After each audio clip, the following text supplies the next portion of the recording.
Can I move around? I'll go to. Cool. Wow. You don't realise how many people are here until you turn around and then you're like, whoa, there's a lot of you. Good afternoon, everyone. What? Should I just go sit down? Good afternoon, everyone. Wow, there's people here. And look, I know it's been a long day. I know there's been a lot of content. Like, I get that. And so I understand that we may be feeling a little bit tired, but I'm going to give you everything I've got, and then some. And that is, the reason I do that every time I speak, is it's almost my way of saying thank you for having me here. It's gratitude. There's no guarantee in me coming here, and what I mean by that is, it didn't have to be me that was invited, it could have been anybody else. There's lots of awesome coaches out there, there's lots of awesome speakers out there. And so I massively appreciate the warm welcome I've had from those who've known me. And those who don't know me, who've just come to say hello, I massively appreciate that too. And so yeah, I always start with gratitude whenever I go anywhere. I'm coming from that place a lot of the time. And my title today is a bit odd. I am. It's like, what are you on about, Shaun? I get that. It seems like a bit of a random title. But the reason I'm going there is because what I'm going to share at first may not look like, you might think, well, what's that got to do with my business? And people who work with me one-to-one, a lot of the time, yeah, what's this got to do with my business? But all businesses are run by people, last time I checked. And all people, universal, at times have struggle, at times have fears, at times have burdens. And what I've seen is when we can somehow, some way alleviate the burden, even if it's just for a little while, the lifting of the burden, the return back to who we truly are, and I sincerely believe who we all truly are, which I'll get to in a minute, that's where the power actually is. The power's in the realization that I've had it all the whole time. The power is the realization of what I have is a gift. However that gift manifests, if it's coming up and talking about fitness, if it's coming up and talking about Facebook, and how he's killing the games at, and taking all kinds of notes. If it's coming up and talking about your own story, or talking about, I was going to say Laurel and Hardy, they're not the names, are they? I can't remember the name, Yanni and his mate. I'm Yanni, oh cool. Shaun Yanni, I like that. Whether it's someone like Kizzy, who is just gifted at this, who comes up and so eloquently explains what we're all going through, and whether it's, I forget your name, sorry, what's your name, sorry? Beth, who had me, and like, I'm a guy, right? So I'm supposed to be like, oh, tough. I ain't tough. So I'm sat there at the front, and she starts to sing, and I'm like, this is phenomenal. Like, this is phenomenal. And I'm welling up. Why? Because I see it again. The expression of greatness we all have, the expression of greatness that we all share, in form, in front of me, playing out. It's beautiful to see. That's who we all are. I should say we are, not I am. I'm going to say. I should say we are. That's what we've got at our core, and I've just spotted her as well. What's your name? Sorry, apologies. Say that again, sorry. When Angela basically went, yeah, I know what the script is, but screw the script. I'm going to the heart. I'm talking about what's occurring for me now. I'm speaking to who we are. The reason we all resonated, and I was going, this is serious stuff. The reason that happened is because she spoke on behalf of all of us. Yes, she's speaking from her experience, but that's our experience. That's all of us. And so what I want to do today is speak to the heart of our experience. But I'm imperfect, right? I'm a human being, so it's coming through my filter. So some of you sometimes will be like, with me and on it. Some of you sometimes are going to be pushing back against me saying, no, I'm not into that. And that's fine too. and everything in between is 100% fine. You don't need to agree with me. I don't need you to think I'm right. Half the time I don't know if I'm right. I've got a clue. All I can do is stand up here, share some stuff, and hopefully something lands. Hopefully something makes an impact in your business. But I'm thinking broader than that. Business is awesome, but business is a part of life. It's an aspect of life. So I want to speak to something that may make a difference in life itself, which business is a part of. So that's how going broad and going to life can then impact business, because the person going through life is the person doing the business. So that's where I'm coming from today. I've rambled on for ages, I'm still on title. If anybody needs a break at any time, just say, shut up, Shaun, I need 5 minutes. So it's all good. This is how I see myself these days. I love Bruce Lee because it's Bruce Lee, like legend. But it's more than that. This quote's amazing. A teacher is never a giver of truth. He is a guide, or she is a guide, a pointer to the truth that each student must find for himself/herself. Somebody earlier on said, my secret is there is no secret. Genius. This isn't about, I'm not going to say stuff and say, you know, you need to be me. Nobody can be me, only I can be me. But if you look to your own experience and you listen to your own wisdom, which you already have, what you may find there is an insight. And insight is different from thinking. Thinking is like, let me write it down, let me like study it and, you know, get really into it. Insight happens like that. It's instantaneous. It hits you like a ton of bricks. Intuition, people call it. Gut instinct, some people call it. Inspiration is all the same thing. So when someone points in a certain direction, it's not that they're saying, this is the thing. They're pointing in that direction and then you say, this is my interpretation of that thing. So another quote from Bruce Lee that's not up there, that I sort of want to go to as well, is he said something, I'm going to butcher this quote, so just stick with me while I sort of meander through this. But the quote's something like, you've come to me, but your glass is full. There is no space in your glass for what I have to share. So I'm just asking you, just for this, however long this goes, whatever's in your glass for now, chuck it away. That's not because it's wrong, but because we're creating space. In that space, something else may come in that we've not considered before. That, as I said, yeah, business is awesome, but may have wider impact. So to do that, what we need is the open mind.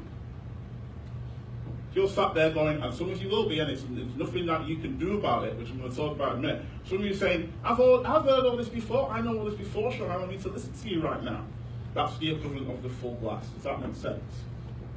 It's okay to have it.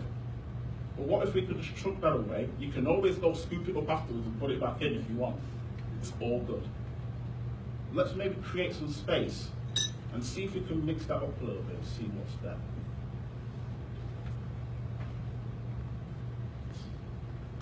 The one part that really hit me earlier on was when they showed the video, the little girl, and that letter.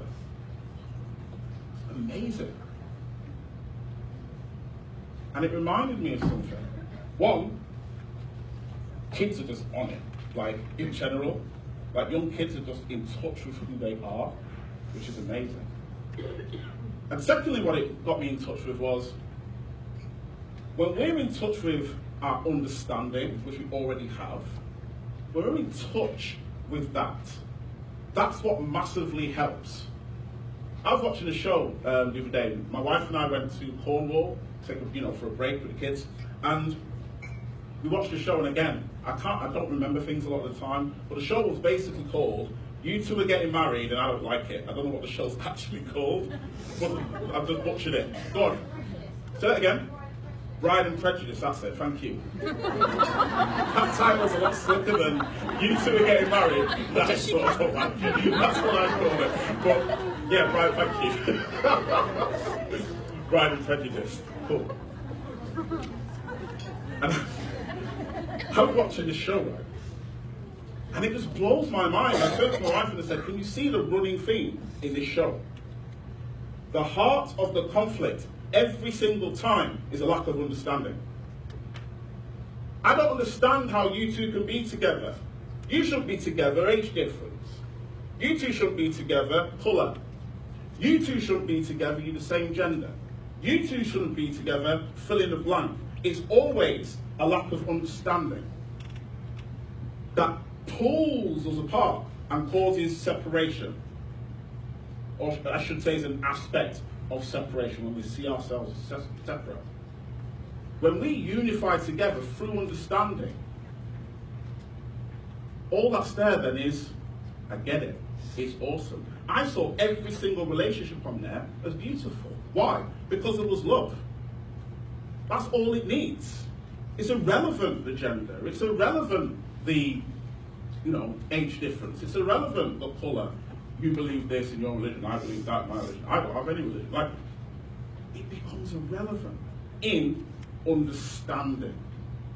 And so, what I want to look to today in our understanding is the understanding of ourselves as people. Hence the name I Am, which probably made no sense when you saw it. Hopefully it makes a bit more sense now, because that's what I want to explore together. Who are we? Who am I has been asked for millennia. Is it millennia or millennium? Millennia. I'm going with millennia. And at some point in our lives, we've all pondered that, we've all questioned that, we've all asked that. And I have too. I've spent many, many years exploring that area. First in the personal development world, who am I? And how can I maximize myself? And then more these days towards the spiritual aspect of life, who am I? I question that and I explore that. And what I want to share with you today is what I found. If it helps, awesome. If it doesn't, I'm sorry. But all I can share is what I've got, right? So that's what we're going to be looking at today. Understanding is everything. When we understand ourselves, the angst that we thought we had dissolves in the understanding. It's not about fighting against what's there. It's about understanding what we are looking at. And it's like, oh, get it. Totally get it. I need to work out how to get this. It's red. Remember red. I've done that. Who am I? Let's move on. So, I love this quote. It's a beautiful quote. Because there's nothing more beautiful than the way the ocean refuses to stop kissing the shoreline, no matter how many times it's sent away. Beautiful. What that describes for me is the human experience, or what I call the ebb and the flow. And that comes up in silly ways sometimes, and it comes up in really grand ways sometimes as well. So, I'll give you a silly example, right?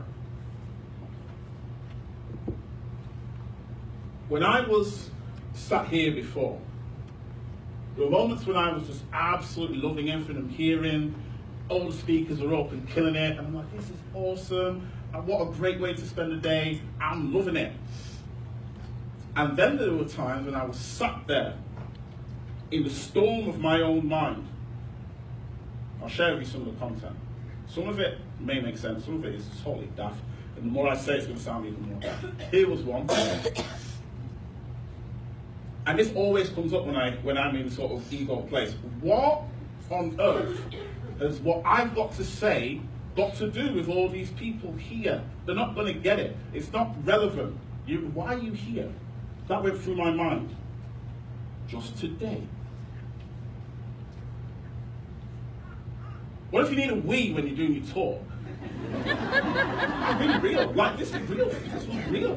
What if you need a wee? Don't drink too much water, but then you're thirsty. Like, so you got to, I need to balance it out.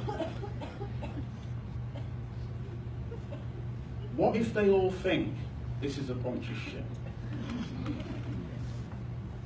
It's went through my head. This is the ebb and the flow. The swing in our experience from being in touch with who we are, 100%. I know who I am. I'm super confident. I've got it all together. Everything's awesome. And then we swing to, oh my days, it's like the first time I've ever done this. And I'm not this, what I'm going to say next is not coming from arrogance, it's just from, I'm going to say it's from feedback. But it's not arrogance, it's just what I've been told. There is no reason for me to worry about doing a talk anymore. And that sounds arrogant, but I don't mean it in an arrogant way. It's just people said, oh, when you talk, it's half decent. Well, oh, thank you very much. I'll take that. But that doesn't stop my head going all over the place. That doesn't stop me thinking that this may be the time when I get found out that I actually don't know what I'm talking about. I go through that. I experienced that, and who here can relate to that? Put your hand up if you can relate to that swing I've just described. Now, if you look around the room, you've got 90% of people who are in touch with that, and 10 people who haven't noticed it yet. Because I'm saying this is universal. I see it in my children. Nathan, who's very, thinking of word, elaborate with his ebb and flow. I remember one day, picking up from school, how's your day, son? Daddy, I'm hungry. He's like, he's only 7. I'm hungry. I haven't got any food for you yet, son, sorry. And then for the next 5 minutes walking back to the car, I had a very strong, powerful rant about why I'm a terrible dad. Daddy, how can you forget to bring me some food? And why do you always park so far away? My legs, and then he goes, my leg's broken. My leg's broken. I'm like, son, if your leg is broken, you'll be able to walk. But it's broken, and you're a terrible dad. And blah, blah, blah, blah, blah, blah. And then, here's what's awesome, it swings. Oh, Daddy, how was your day? Oh, it was alright, you know. Had some calls and blah, blah, blah. Oh, that's great, yeah, we're going to go get Ava. Yeah, we're going to get Ava. And then he swings back. Oh, I hate getting Ava. They're all crying, nursery, and they scream, and I don't like it. I'm going to stay in the car. I'm like, you can't stay in the car, you're 7, son. I can do what I want. That boy cracks me up. It's the ebb and the flow, it's a swing. It's a swing from forgetting who we are and then remembering who we are. It's a swing from love to fear. That swing happens in us all. And the reason that I bring that up is not because I need my son to change. I mean, yesterday, to be fair, I did take some smiles to show him up. But it's as soon as I saw him, I was like, have them. Do whatever you want. It's not that that needs to change or that's wrong. It's the opposite of that.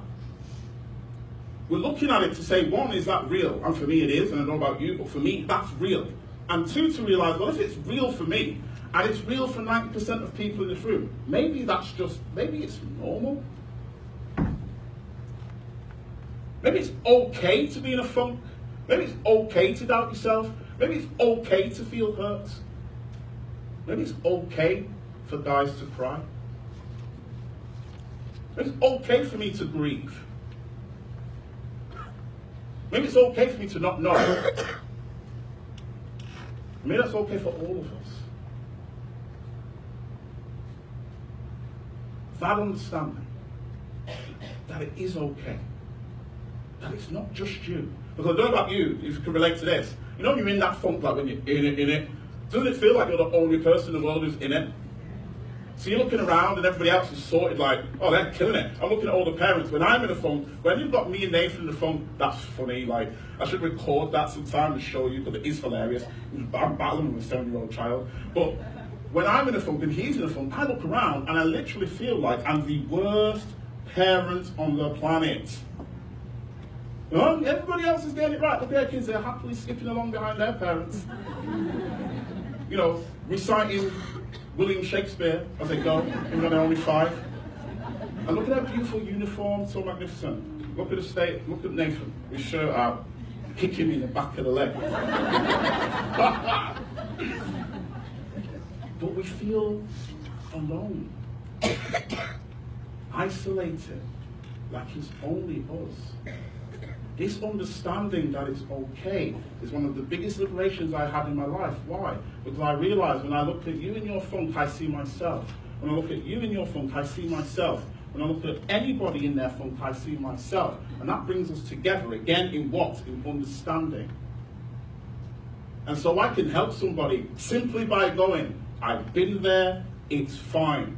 I love you still. And that's basically turned into my career.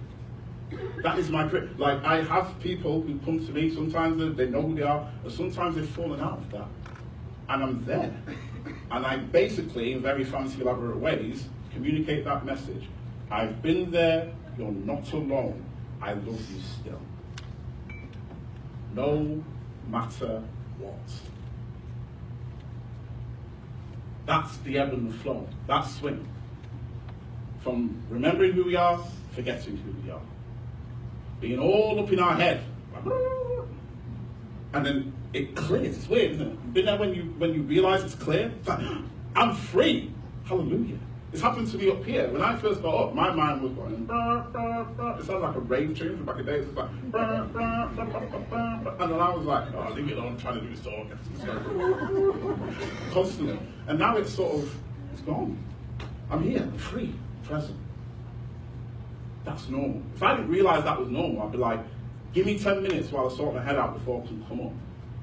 But the time's the time. It's time to talk, lad. Whether you're ready or not, whether you feel like it or not, whether you're excited about it or not, it's time. Let's go. And understanding this helps me to just go, to just move, to just keep going. That's why it's so powerful. We can transcend the idea of, I need to be in this peak state in order to perform. Your capacity to perform is there 100% of the time. In understanding. But we all forget. That's the way double bind. We all forget that. Me included. And I want to emphasize that. Me included. So, when we're examining who we are, we also need to examine who we are not. Thoughts are going by like a river. Awareness simply is. What I love about this is it points to both. Who we are in truth and who we fall into thinking we are, and then we're lost up in it. We are the space, the empty space in which all the thoughts, all the feelings we've ever had in our entire life rise up in. We are the awareness of thought. And when you see young babies, you see this. They sort of come into the world and they're sort of like, how am I going to imitate a baby? This is going to get straight up hilarious right now. I'm going to attempt to imitate a newborn baby like this. We'll try. So it's like, the baby's born, the baby's pure awareness. It's like, that's it's so bad. We'll try it. But then you see the baby in awareness catch on. Like, what is this? It's a hand. It's not mine. Let me eat it. Now it sounds super silly, but that's what I'm talking about. The baby has a realization. I am having an experience. Oh, I'm actually having an experience. Oh, what's that? I'm having a thought. Ooh, what's that? It's the birth of the idea of ourselves as thought. But what happens is we forget who we are. Oh, I felt like I was coming in. I'm just going to go. We forget who we are. So then there is this identification with the thought as if the thought is who you are. And when we're in that spot, I am that thought I just had about being inadequate. That's who I am. Then we buy into that hook, line, and sinker. We play that out. We live that. Why? Because we think that. Now, am I saying that here's what you do, you need to stop having thoughts? Yeah, good try. I will go at that, see how it plays out for you. I am not saying stop thinking, nor am I saying direct your thinking. All I'm saying is be aware you are thinking. You are the awareness. You're the space it all comes in. I remember a show from like 10, 15 years ago called Peep Show. Anybody see Peep Show, the comedy? For a fair few of you. And what was so funny about that show was it showed this. So you'd have this character walking around, and then it would give you the commentary going on in their head. So what you see is them walking around, but in the head they're going, oh, I'm really hungry now. Maybe I should have fish fingers. And what am I going to do later on? And why is that person looking at me? That, right? The voice. What's funny about the show is it showed that they were the awareness, not the thought itself. Because it was on the show, you could actually sort of see it. Ah, I get it now. So when we split and we think we are the thought, we are identified with it. We can identify with anything. I could identify myself with my race. I could identify myself with my gender. I could identify myself with my height, my size, that I like black trainers. Anything. And in that identification, I think I am that thing. Make sense? We're going to it today. However, I was never that. I am the space in which that idea arises in. Have you ever noticed that it all changes and flows? So what you thought when you were 2, like, I love this toy, this Thomas the Tank Engine toy is life, changes into, oh, I'm in school now, and that girl is life. Which turns into, why does she not love me? Which turns into something else, which turns into something else, which turns into something else. Thought is transient, like a river. It comes and it goes. We are the permanent space that's always been there, that all those thoughts travel through. When you see that, it's like, that's really cool. Because now, I can just be with whatever's there in the moment. Because that's when we're actually free. Not when we have particular thoughts, but when we can have any thought and just be there with it. It's in the awareness. And that's who we actually are. So, I'm not my thoughts, obviously, because I've had all sorts. I've had about 800 thoughts today. How can I be anything that's that changeable? It's transient. Who I am is permanent. We are the awareness that's always been there. Since birth, as I said, like, so and all the rest of them. Something else that we are not. I am not my past. When I'm identified with my past, it feels like the weight of the world has just fallen on my head. Because I know for a fact a few things. One, everybody in here has a past, I know that. And 2, everybody in here has had difficulties in that past. Can we all relate to that? Right. I've had things happen in my life that, I don't share them, that I don't go to the person too often, but hard stuff, right? Like tough stuff. And when I'm identified with that as if that defines me, that's what cripples me, that's what burdens me, that's what stops me, because I forget that I'm not my past. Therefore, I walk around and I think, I'm broken. And everybody can see that I'm broken. I'm not enough. And everybody can see that I'm not enough. And I walk around with that. This has become like a fashion thing now. I've seen at least 5 of these in the past week. It's starting to trend. It's like a trend. People are getting t-shirts with this on. Because it speaks a big truth. Yesterday is gone. If anybody here can tell me that they can get back to yesterday, you need to record it because you're going to make billions when we see that. That you can actually get back there. I know they did it in Back to the Future. That's a movie. Great movie, by the way. Amazing. But until that DeLorean's built, there's no mechanism on this planet that can take us back to a moment we've been in. It is no longer here. It's gone. Like, whether it went our way or not, it's no longer here. And so that can't be who we are because it's not here, right? That doesn't make sense. By the same token, who here can tell me they've seen a tomorrow? No one's hands up. We can't live in tomorrow. There was a scene in Rocky, that really deep, philosophical film, Rocky.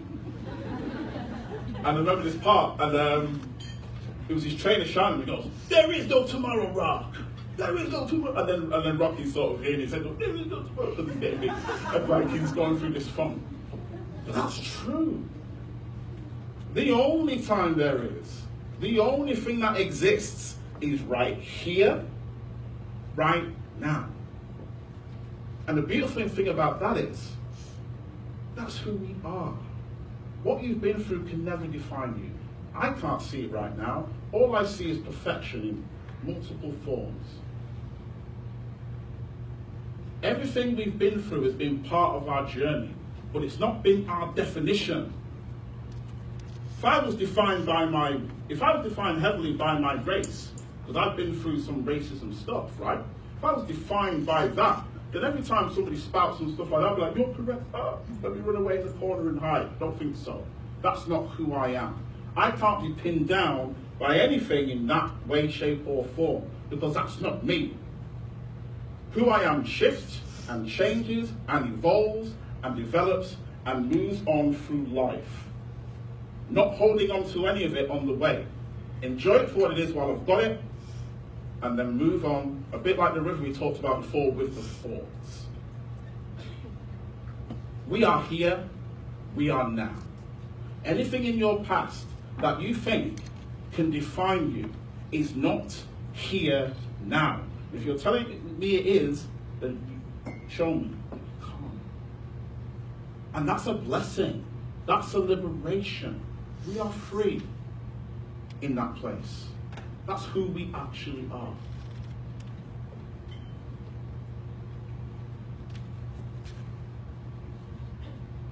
Which leads to this.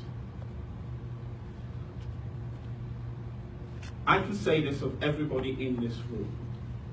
It doesn't matter what your past has been. It doesn't matter what your future is going to be. What I can tell you with 100% confidence from here is this. You are enough. End of story.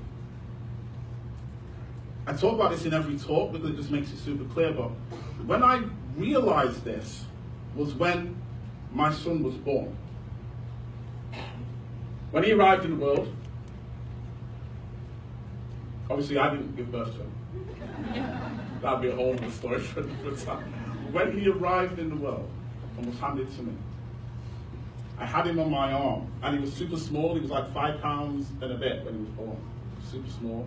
For no reason, he just wanted to be small. Fair enough. There's no like, and then, because he was sick, or no, he was just small. And so, I have him. And he's tiny. And his head started there, my fingers. And his legs went to about there, so that's how big he was. He was like a little frog, he used to curl up on me. And I looked at him. And there was just a feeling of love that I can't express it in words. And this is not exclusive, and I want to say this because sometimes people think, oh, well, you need to have kids to experience this. No, you don't. We've all experienced this. That moment when you met the one, and you just knew when you saw each other, is this sort of like a knowing? You with me? You know what I'm talking about? That feeling of, yeah. That's the same thing. When you saw your puppy for the first time, and you were like, that's the one. And it bounced up to you and maybe rocked out a little pee on your foot. That moment, when you knew, even though you peed on my foot, your perfection in doggy form. I just got some fish recently. I've got a pond in my back garden, which was like, serious garden goals. Achieved. And I've got this pond now, right? And in this pond, I've got 10 fish now. And when I first got them, I was just staring at them like seriously, it's no exaggeration, like it was like an hour and a half straight.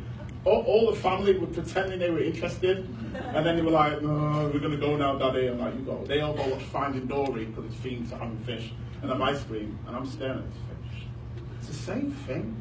Like, there's just this knowing, there's just pure perfection, beauty.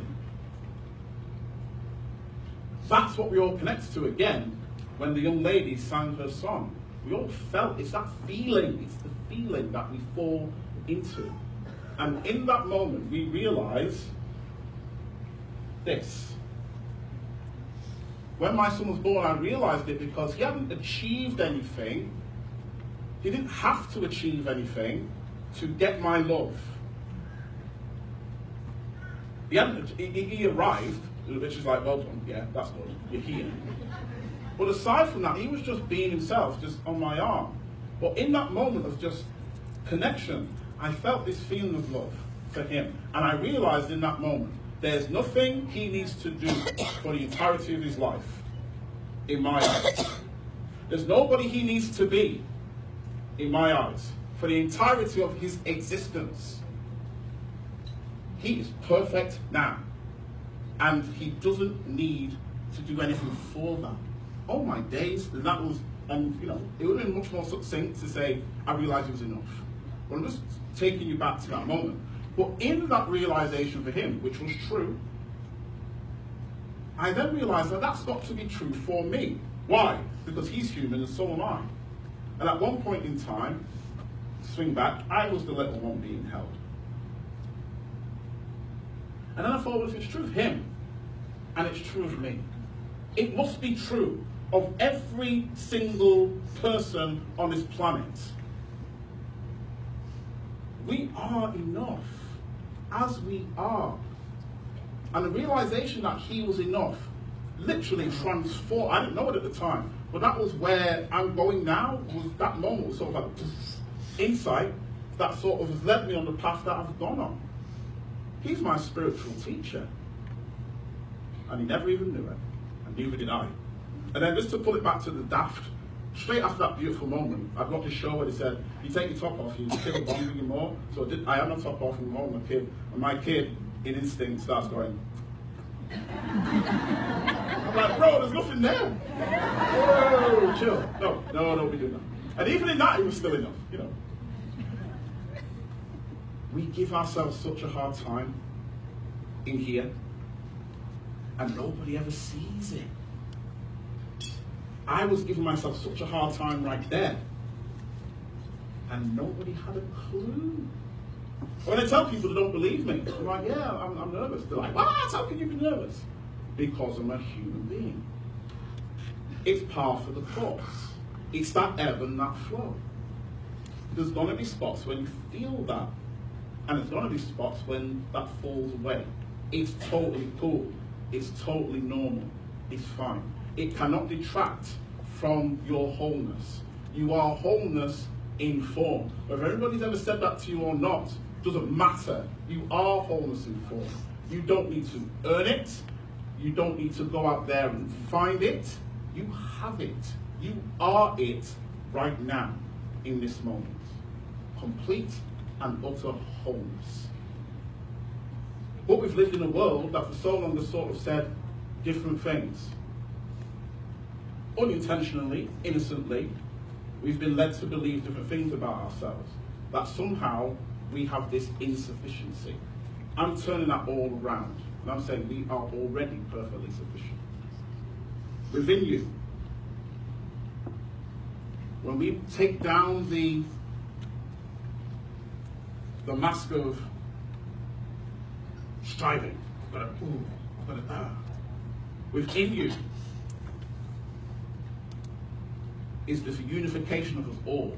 The light that I saw shining in Nathan, the light that I saw swimming around in my pond, the light that those people who got the puppy saw just before the doggy did his little release on the floor. It's universal. It's who we are. And we experience it as a feeling. We experience it in the moment when we just sink into it. And there's that feeling of, I'm okay. Even if the situation ain't perfect, I'm okay. Whether I hit that promotion or not, I'm okay. If this thing goes in my favor or not, I'm okay. We've spent so long thinking that we need everything in our life to be perfect in order to lead to the happiness. And somebody alluded to this earlier on before, and I loved it. We think that we need all the line, everything to, I can't say get the reference, lines and dots to do something, I can't remember it. But we think we need everything in life to be perfect in order to be happy. I call this, I'll be happy when itis. My journey here last night was anything but perfect. M6, I'm rocking on going, this is sweet. And then all of a sudden, there is a diversion, blah, blah, blah, blah, blah, blah. So I go off, and then I'm on this random road following signs in the middle of the night, and then I'm like, right, we're running fine, I'm going to be fine. There is a diversion, so they close the M6, they close the M5, and then they close my exit to even take the turn off the road. Crazy, turbulent, curveballs, a great representation of life. We have an idea about how it's got to go in order to be perfect, and then life goes, ha ha ha, all right. And then life goes like this. And the reason we get so thrown off by that is because we thought life was going to go like this. Can anybody relate to that up and down of life? The transience of life, right? But when you understand the transience is the transience, it's fine. Well, it's not fine. Like, trust me, I was not saying things that were fine in my car last night at 11 at night when it's saying, take this exit now, and blah, blah, blah, blah. I was saying anything but. But there's a sort of knowing in the background that it's actually fine. It is. But the moment it's not, which is that ebb and flow again, I'd forgotten. And I was all up in it. And this was the most disastrous thing that's ever happened to mankind. Which it obviously wasn't. But to me in that moment, that's what it felt like. All injuries are felt the same to us within. It's not like top trumps of badness. Well, yours is not as bad as mine. I'm going to tell you about this. We experience it the same within. Whether you're scared about, speaking to somebody who you want to take out on a date, or whether you're scared about doing a Facebook Live, or if you're scared about getting up on here, or if you're scared about having to speak to somebody about the most crucial conversation of their lives, it's the same thing. It's fear playing out. We've forgotten who we are. The mask is taken down, and who we actually are is love within. When you're in touch and you remember who you are, it leads us to this. And this has been said, it was perfect. Everybody said it in different ways. Every time I was like, yes, yes, because this is the actual stuff. I said that Nathan, who's on the right, that's my son, who's hacked. And Ava on the left, who chose that outfit, clearly. They're my spiritual teachers. The reason they're my spiritual teachers is because they showed me through their life, their little lives so far, that it's okay to be yourself. That's actually liberating to be yourself, whether anybody gets it or not. When Nathan's in a tantrum, Nathan leans in to that tantrum. Like he's all in on it. Like he's not going, is this right? Is this wrong? He doesn't have that sort of debate. He's just in a tantrum until he's not anymore. When Ava's in a tantrum, it's the same. Now with Ava, she's not as loud with it. She's got that intensity. I remember once Nathan went to go and play with her and she was interested. And she literally, Bruce Lee fly kicked him as he was coming towards. He's like, oh, Ava, listen to that. And Ava just went, I can't, this one I got high. But Ava just went, right. And I was like, ooh, that's bad, that's wrong. Like, secretly I was giggling a bit. I shouldn't say that, but it was funny. So like when we're in touch with who we are, it's all fine. And they get that. They're in touch with that. And they've taught me that, like powerfully. If Ava's in a bad mood, she's in a bad mood. She's in a bad mood, so she's not anymore. If Ava's hyped, she's hyped, and so she's not anymore. If Nathan's angry, and he is from all the time, he's angry until he's not anymore. And if Nathan's loving in that moment, he's loving until he's not anymore. And they just lean into it. And they just are with it. No resistance to where they're at. That's what allows them to be themselves. When the resistance drops to where we're at, we're just there. So be yourself to me means something different. It means be all of you.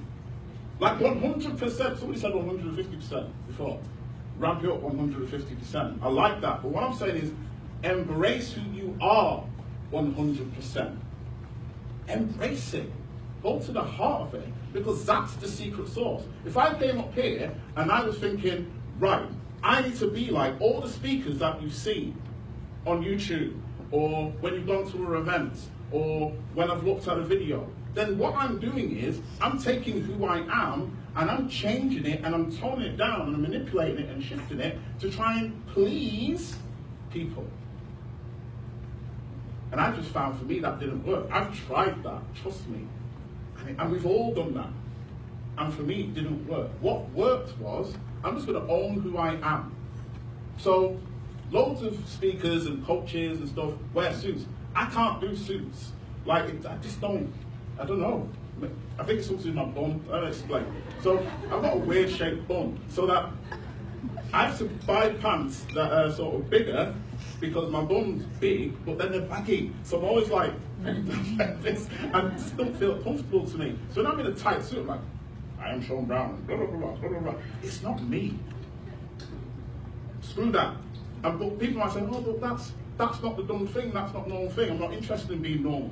I'm interested in being myself. What's normal got to do with everything? What is normal? By what metric are we deciding what normal is? I'm saying I'm going to be myself.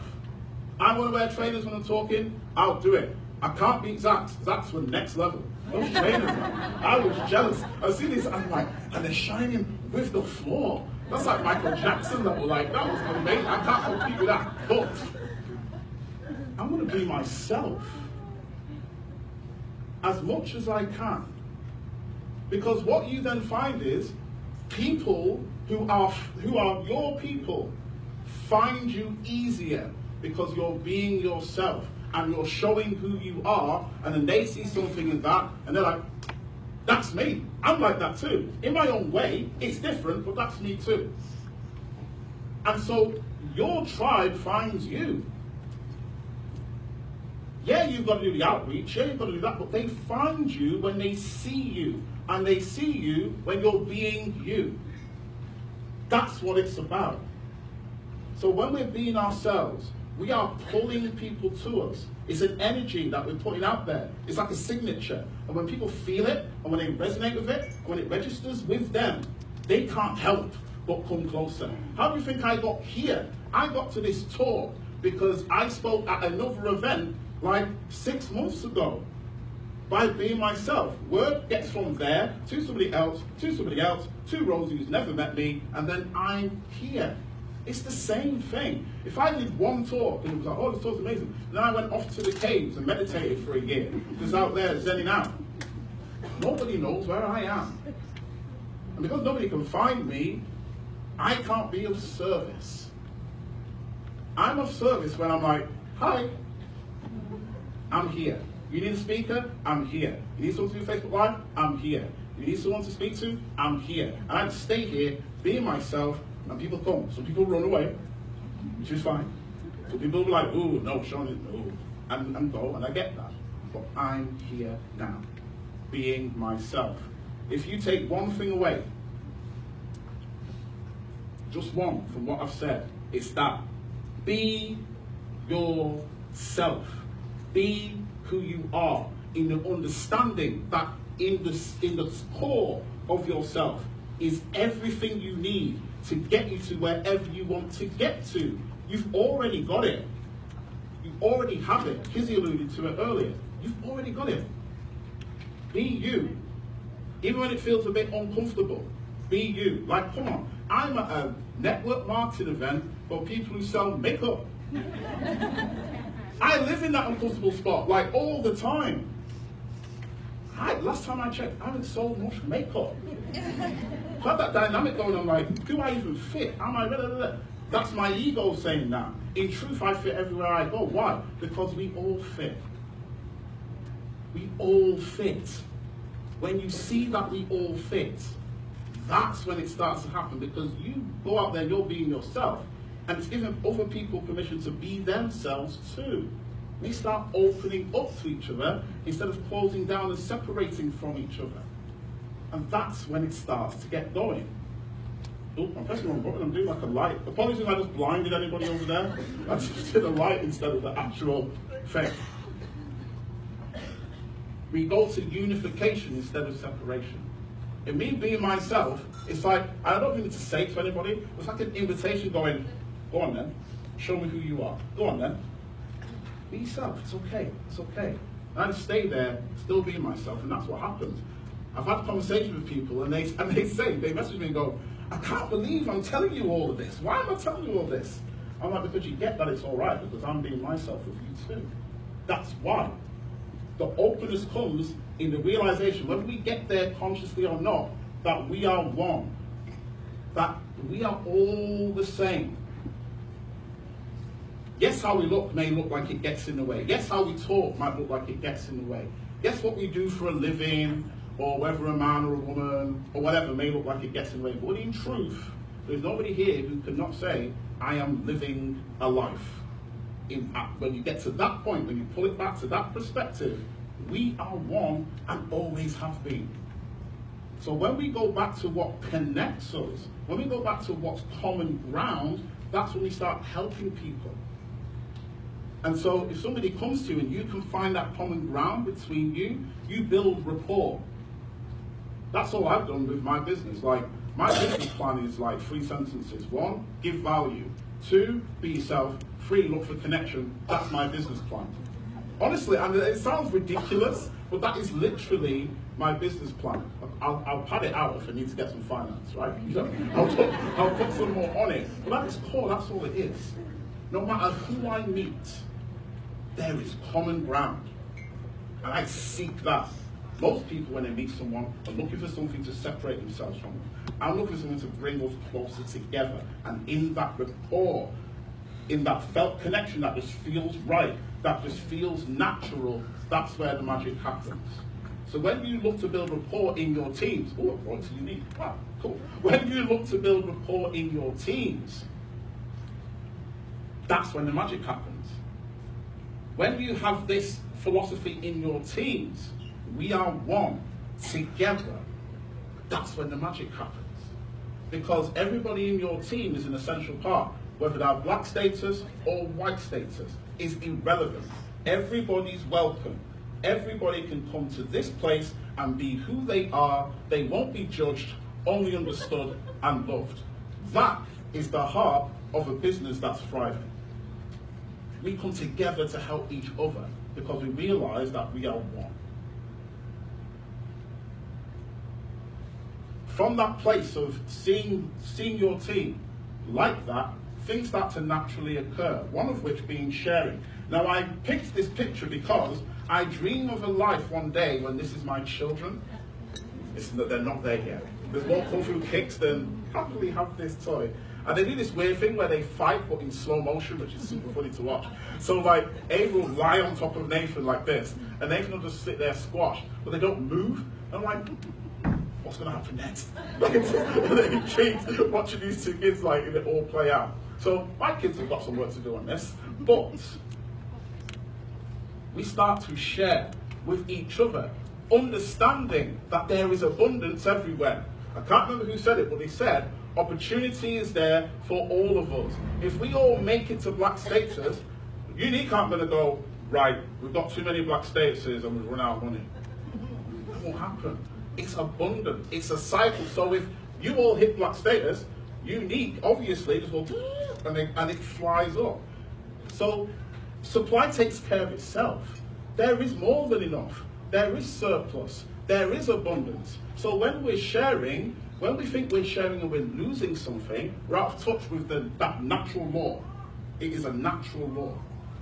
When we go to share, when we put into that cycle, I'm going to give, I'm going to give, I'm going to give, I'm going to give, with no expectation of return, guess what happens? You start to receive.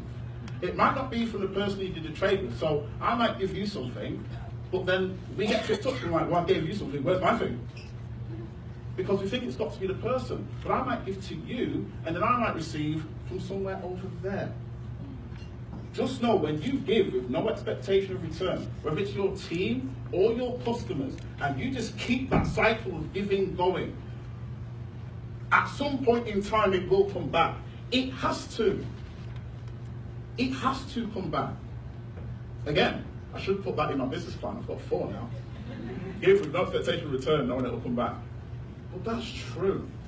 Like when I did loads of Facebook Lives in my early days, I just did them and did them and did them and did them and did them. When I did my talks in my early days, I did them and did them and did them. And then it got to a point I was like, this is part of my business now. I sort of have to charge, which messed with my mind. I was like, I don't want to charge. But I sort of have to now. I'm in that place. But when I'm here, I try and give as much as I can. Not as some sort of business tactic, just because it just feels like the right thing to do. So when we get in touch with that common sense, that sharing, rather than constantly kicking each other in the face, is a good idea, things start to get moving. When we're in touch with who we are as well, and when we're in touch with a vision, somebody mentioned vision before, it's weird. I remember going through a phase where I was working full-time in teaching, and then my coaching practice started to happen. I tried before and it didn't work. So this is my second run at this. The first time I tried it, it failed. It just wasn't the right time. The second time I decided, it was literally like I went, right, I'm going to sign in and take this job. And within a week, YouNite started happening. Like, people see me YouNite, I was like, are you actually kidding me? This is ridiculous. Why now? Like, give me a break, universe. But the universe was showing me something. I thought, I'm going to burn out. I'm not going to have enough. I'm not going to have the energy. I'm not going to have the intensity. And what I found was the opposite. It was the opposite. In moving towards my vision, with absolutely no clue whether it was going to work out, absolutely happy to fail, crash and burn, happy to do that. It was the opposite. And I had exponential energy. I had crazy energy. I didn't know what was happening myself. But I would work all day with a bunch of children, primary school, so you need that energy, right? And then I'd get home, see the kids, love you, get them to bed, see my wife, love you, go into my study, and then coaching doors opened. 8 p.m., 8:30 p.m., let's go. And I'd keep going, and I'd have people come to me going, are you not tired? Like, don't worry about if I'm tired, let's go. When you move towards your vision, the thing that holds lots of us back is we're not going to be able to have the energy to do it. But it's the opposite. Going towards your vision is where the energy is. Because the energy is inspiration. The energy is the things that you love. The energy is those benefits, those rewards, that compensation that you want. Moving towards it energizes you. Standing away from it saying, I can't handle it, is what slows us down. Who here has had a day where, say it's like a lazy Sunday, and you feel knackered and you've done absolutely nothing? We can relate to that. That's what that is. Because we are energy.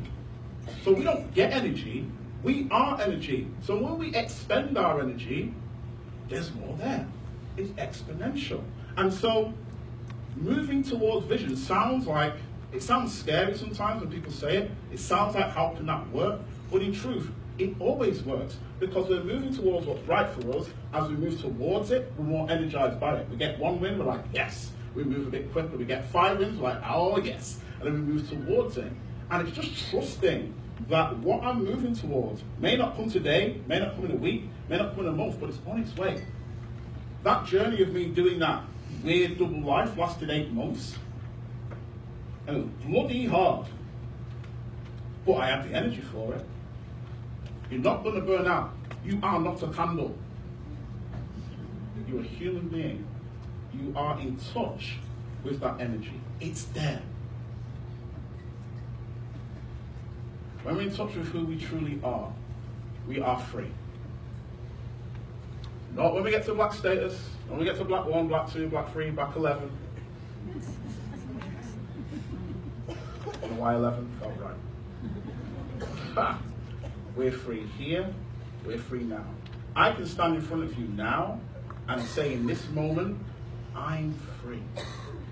But it's not because of anything material. I'm free because in this moment, whether people go away and say this was a great talk, or people go away and say this was a bunch of hot garbage, I'm not attached to that outcome. I'm free.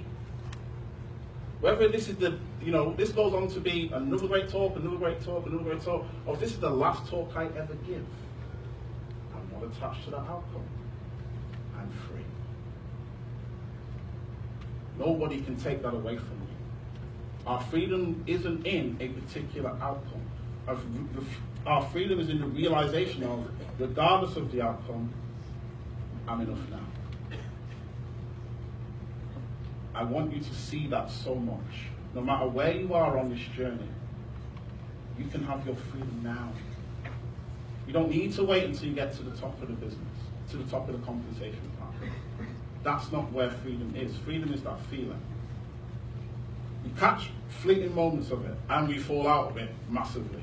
So that swing that I talked about before, that ebb and flow, from freedom to fear, we all experience it. Thankfully, right now in this moment, I feel relatively-ish free.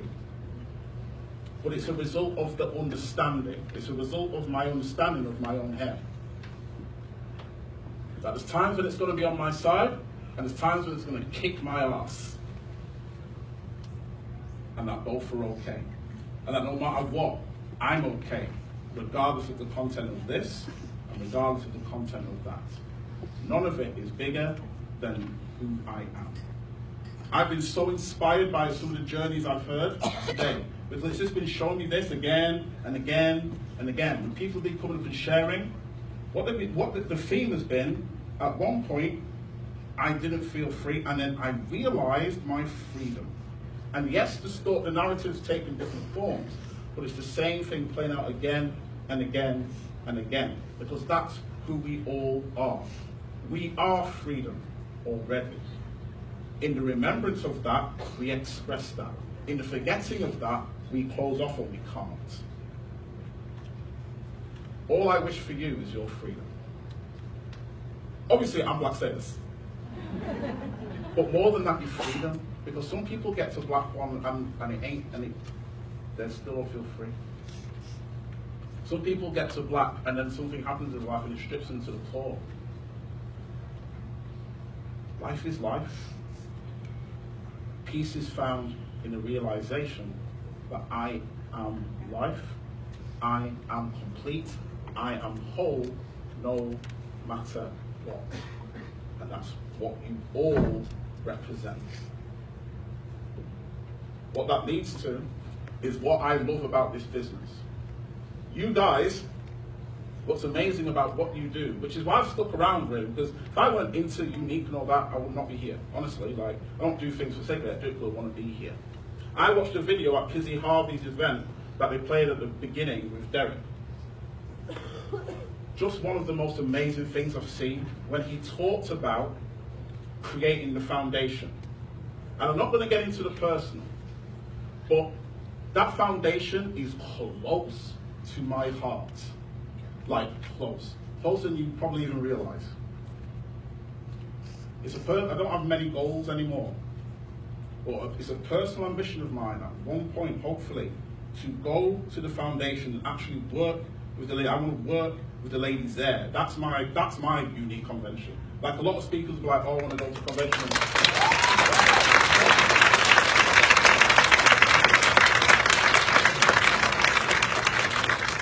That's not my trajectory. But it's cool. If that happens, I'm not going to be like, no, I'm not doing that. I'll do it. Don't get me wrong. It's not about that for me. I want to go to the foundation. I want to look those ladies in the eye. And I want to tell them, no matter what,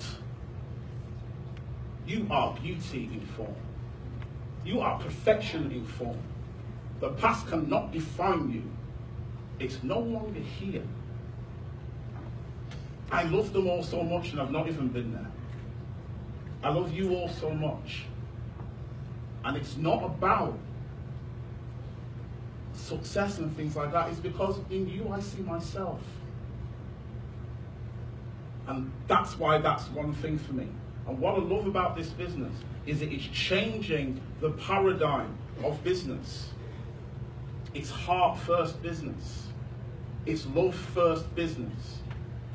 The reason I love the compensation plan is because it is built on a foundation of love, support, and reaching out to others. A switch has to come when it's not about you anymore and it's about my team. That switch has to come or you can't get to Black.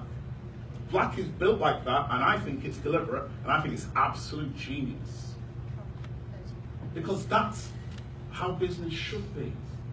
Business is just an aspect and expression of life. That's how it should be. We get there together. We get there collaboratively. We get there in mutual support and understanding and love. Together. What I love about this business is that Derek sees that. And with the foundation, it's an expression of love. This company is built on love. He sees all of those people as they are, whole. And he knows that. And his mission is to remind them of that. Me and Derek have the same mission. It's my mission to remind people of their wholeness. To show them what they thought they lost in an event or a circumstance is still with them now and can never leave for the rest of their days. Wholeness, completeness. And so the paradigm of business, with network marketing, especially with YouNite, gives me hope for when we're moving forward. We talked about the children, so that they don't have to go to work and go, I hate work. Well, they can go to work and go, I'm hyped about work. Why? Because the paradigm's changed. Because now it's not about, I'm the big bad boss man, I'm going to tell you what to do and I'm going to take your life to you. Now we have a place where we can go to work, and work helps us grant our freedom. That's why I love this business so much. We make a shift from it being about me to it being about we. If you can remember that in your business, it's not about me, it's about we. If you can hold on to that in your business, lead with that in your business, that's when it happens. When Zach was talking about going all in, 2 a.m., I've mentioned you a lot today, Zach. You've impacted me a lot. You have, brother. Like, if I relate to that, because I get messages, you know, late at night, someone going for a golf through, and I'm there.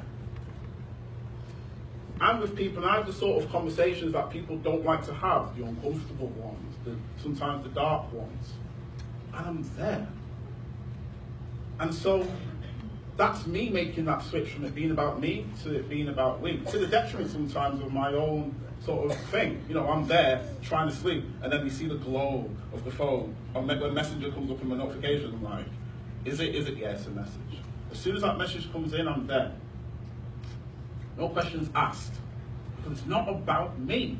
And I can't put myself in this place and say I'm going to be there for you, and then go, but only here. I'm going away. That's what we're moving to. That's what this business has the potential to do. That's why you need to share it. That's why we need to get out there and let people know and bring them in. Because we're bringing them into a completely new way of doing business, a completely new way of looking at the world of work, where you're free, where you can dictate your own hours, or lack thereof. But you can if you want to. That's the sort of world I want to move towards. And it all comes from this simple understanding that no matter who you are enough now, you will be enough eternally, and nothing or no one can ever take that away from you. Thank you so much for your time.